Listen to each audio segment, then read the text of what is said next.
தாம்பரம் மணிமங்கலம் அருகே இருவர் வெட்டி கொலை.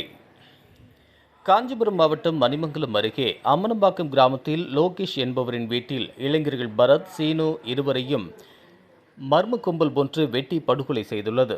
படுகொலை செய்யப்பட்ட இளைஞர்கள் இருவரும் கானா பாடல்கள் பாடி வந்துள்ளனர். நேற்று முன்தினம் இரவு ஸ்ரீபெரும்புத்தூரில் நடைபெற்ற கானா பாடல் நிகழ்ச்சியை முடித்துவிட்டு நண்பர் லோகேஷ் வீட்டில் குழுவாக தங்கியிருந்தனர். அப்போது நேற்று பகலில் இருசக்கர வாகனங்களில் ஹெல்மெட் அணிந்து வந்த 6 பேர் கொண்ட மர்ம கும்பல் லோகேஷ் வீட்டில் நுழைந்து பரத், சீனு ஆகிய இருவரையும் படுகொலை செய்துவிட்டு தப்பிச் சென்றனர். மணிமங்கல போலீசார் சம்பவ இடத்தில் விசாரணை செய்து பிரேதங்களை கைப்பற்றி செங்கல்பட்டு மருத்துவமனைக்கு கூராய்விற்காக அனுப்பிய நிலையில் விசாரணை நடத்தி வருகின்றனர்.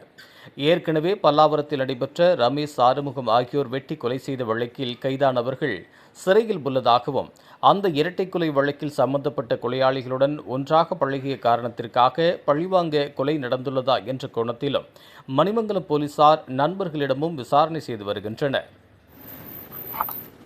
தையல் போட்டிருக்கான். நல்ல விளக்கு, நல்ல விளக்குங்க.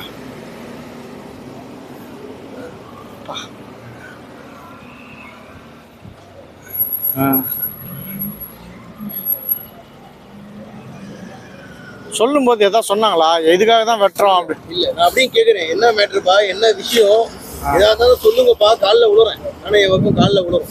அவங்க எங்களை எதுவுமே இது பண்ணலை, பசங்களை தான் பட்டு வெட்டுறாங்க. எந்த ஒரு